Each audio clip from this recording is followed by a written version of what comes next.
Chennai shopping mall Aadi blockbuster KG sale. KG చీరల ప్రారంభ ధర కేవలం 150 రూపాయలు మాత్రమే. కొన్ని ప్రత్యేక చీరలపై రెండవ చీర కేవలం 9 రూపాయలకే సొంతం చేసుకోండి.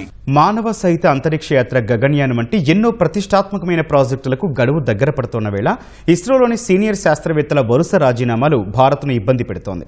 ఈ సమస్యకు తెరదించేందుకు కేంద్ర ప్రభుత్వం నేరుగా రంగంలోకి దిగింది.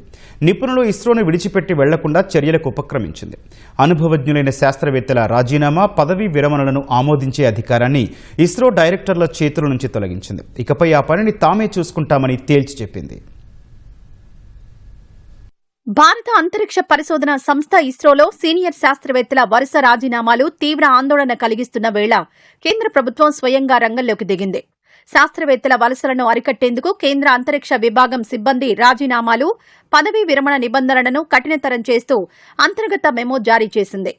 గత కొన్ని నెలల వ్యవధిలో కనీసం 100 మందికి పైగా శాస్త్రవేత్తలు ఇస్రోకు రాజీనామా చేశారు.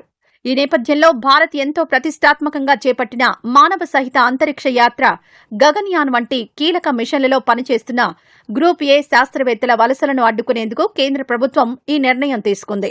శాస్త్రవేత్తల రాజీనామాలను ఆమోదించే అధికారం ఆయా ఇస్రో కేంద్రాల డైరెక్టర్లకు గతంలో ఉండేది.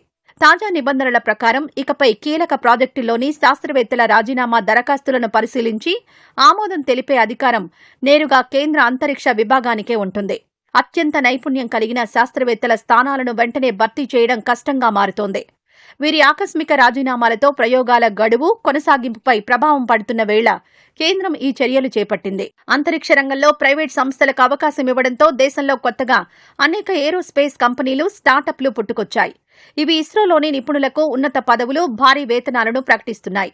అందుకే అంతరిక్ష శాస్త్రవేత్తలు ఇస్రోను విడిచిపెట్టి ఆయా సంస్థలకు వెళ్తున్నట్లు జాతీయ మీడియా తెలిపింది.